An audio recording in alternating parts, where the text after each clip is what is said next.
La parole est à monsieur Marc Le Fur pour le groupe UMP.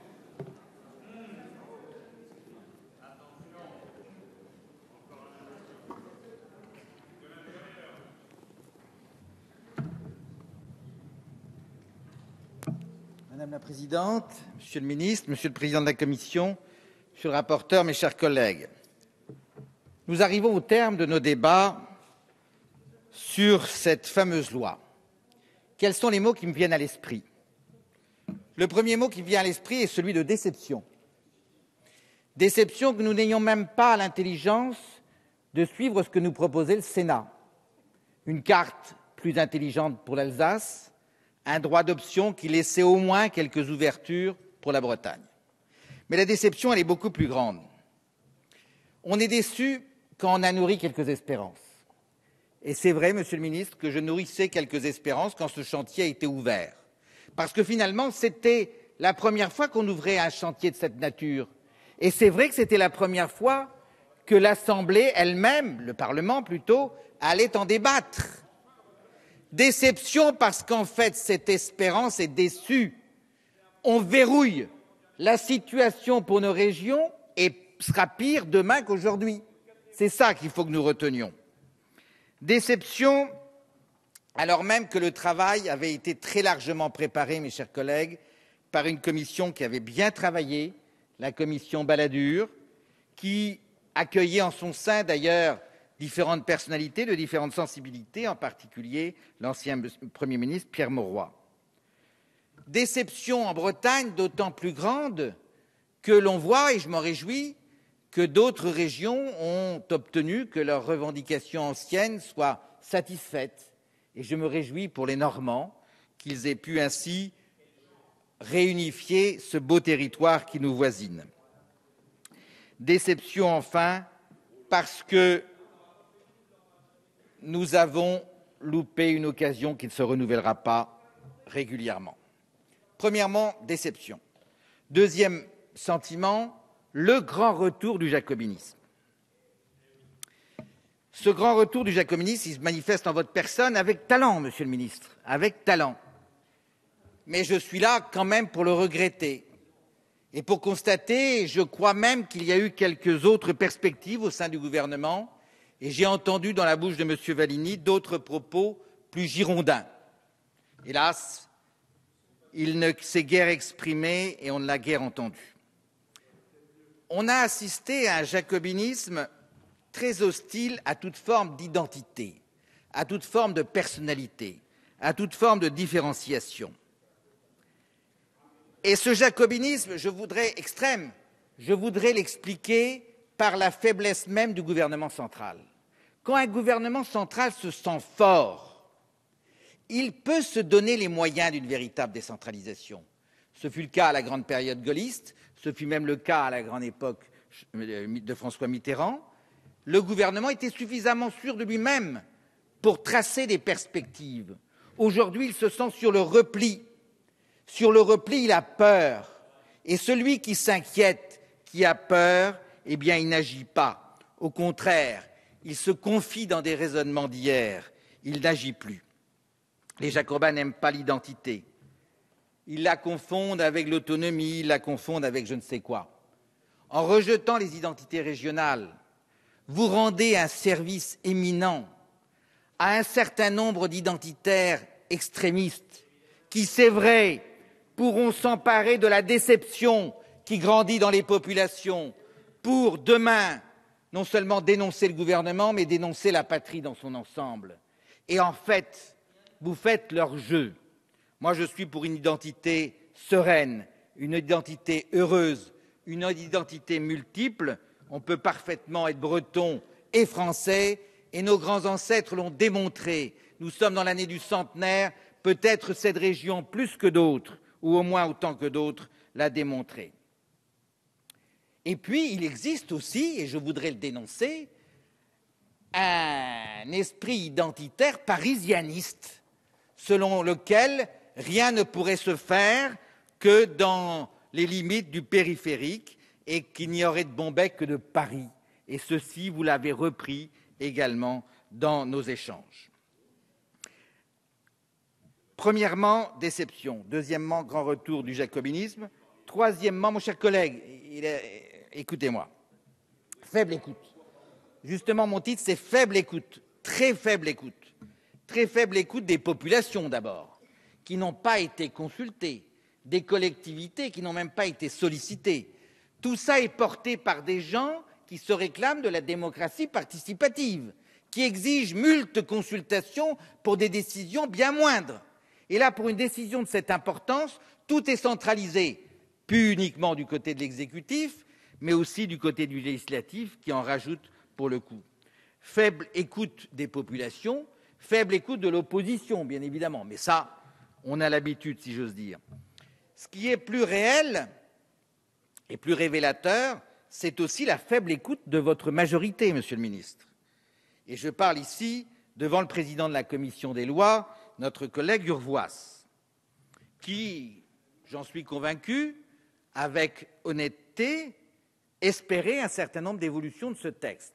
Il l'a dit d'ailleurs très explicitement, et il a admis une certaine forme de discipline sur la carte, au point de voter la Bretagne à 4 départements en refusant la Bretagne à 5 départements, qui était, j'imagine, son vœu initial, en se disant peut-être qu'en étant discipliné, j'obtiendrai quelques concessions pour le droit d'option. Que nenni! Que nenni! Je ne me fais que l'auteur d'un résumé fidèle de votre propos.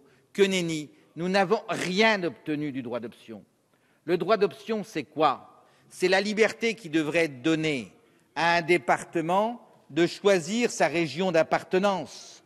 Il faut vraisemblablement avoir l'accord de la région que l'on rejoint, mais il n'y a nullement et aucune raison d'avoir l'accord de la région de départ. Ce n'est pas la majorité des 3/5 ou la majorité simple. Ce n'est pas ça le débat. Il n'y a aucune raison. Je ne me sens pas le droit, en tant que député de la circonscription, 3e circonscription des Côtes-d'Armor, de donner une opinion négative ou positive sur l'évolution de la Basse-Normandie. Pourquoi d'autres se donneraient-ils ce droit au nom d'une vision très théorique du député de la nation? Donc vous n'écoutez pas le peuple, vous n'écoutez pas les collectivités, vous n'écoutez pas l'opposition, vous n'écoutez pas votre majorité. Alors, l'autre mot qui me vient à l'esprit, en écoutant, et en vous écoutant en particulier tout à l'heure, Monsieur le Ministre, c'est le mot métropole. Vous associez métropole et innovation. Et vous tirez des conclusions logiques de cela en disant il faut organiser nos régions autour de métropoles. D'où le choix des 13 régions en se disant il y a sans doute une dizaine de villes correspondant à ce statut de métropole.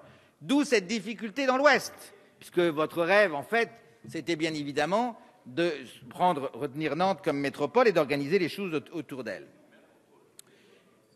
Je crois, mes chers collègues, que dans le débat que nous avons eu et que nous aurons encore sur les départements et sur les régions, on nous balade. Le sujet, ce n'est pas département et région. Le sujet, c'est qu'il y a une collectivité que vous portez, que vous avez renforcée par la loi il y a cela quelques mois et que vous voulez renforcer à l'occasion de ce texte, c'est les métropoles.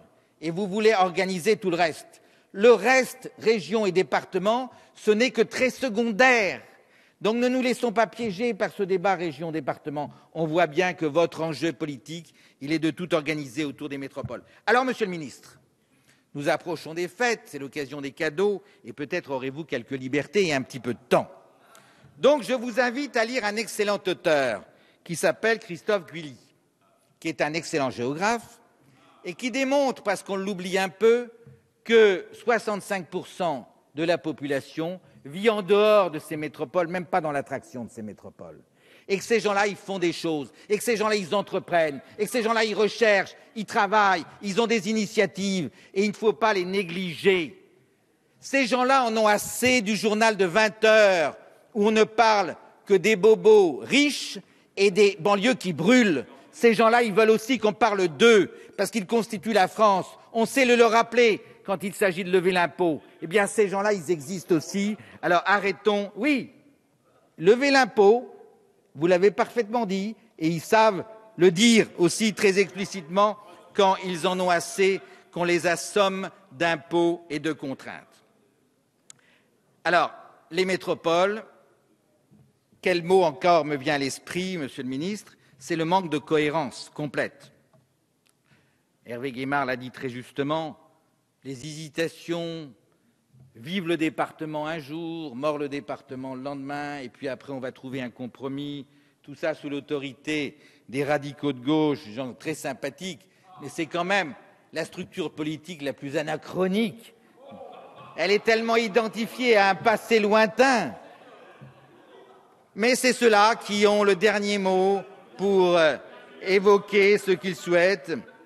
Très respectable, mais anachronique. Anachronique parce que d'un autre temps, sympathique, mais anachronique. La bonne idée, c'était celle d'une collectivité que l'on rapprochait, de collectivités qu'on rapprochait un peu naturellement, régions et départements, par ce que nous avions créé nous, c'est-à-dire les conseillers territoriaux qui permettaient, de façon d'ailleurs qui pouvait être très variable d'une région à l'autre, qui permettaient de réduire le nombre d'élus, qui permettaient de rapprocher les collectivités et qui permettaient de spécialiser spontanément chacune de ces collectivités. Donc, manque total de cohérence, nous le reverrons à l'occasion de la loi compétences que, curieusement, nous examinerons après. En conclusion, impréparation, déception, division au sein de nos populations, voilà un constat qui, objectivement, est un peu triste et un peu négatif. Mais je ne voudrais pas rester sur cet échec et sur ce gâchis. J'espère et je suis convaincu que notre pays recèle suffisamment de capacités d'initiative qui viendront du bas, puisque le haut ne bouge pas. J'ai salué les initiatives prises dans leur temps par le président de la métropole lyonnaise et le président du Conseil général pour que les choses évoluent. Voilà des choses qui peuvent être intelligentes. J'ai salué, et je m'étais d'ailleurs rendu en Alsace à la tête d'une délégation bretonne, les initiatives alsaciennes pour que l'on bouge, pour qu'on rapproche les choses. Et je suis convaincu que les mauvaises nouvelles qui nous sont annoncées donneront l'occasion aux Alsaciens de se ressaisir et de lever les légitimes obstacles. Je salue également les initiatives des Savoyards qui aspirent à rapprocher leurs deux départements. Je salue aussi les initiatives des conseils généraux du centre qui veulent non seulement mutualiser mais fédérer un certain nombre de leurs compétences de façon non seulement à être plus efficace mais aussi à être moins cher pour les populations. Voilà des éléments positifs sur lesquels je souhaite rester. Mon collègue Benoît m'a volé l'appellation BZH qui égalera bientôt EU et FR, mais en tout état de cause, notre pays est riche d'initiatives, riche de capacités de faire des choses. Je regrette que dans ce pays d'initiatives, notre État central soit à la traîne. Merci, monsieur le député.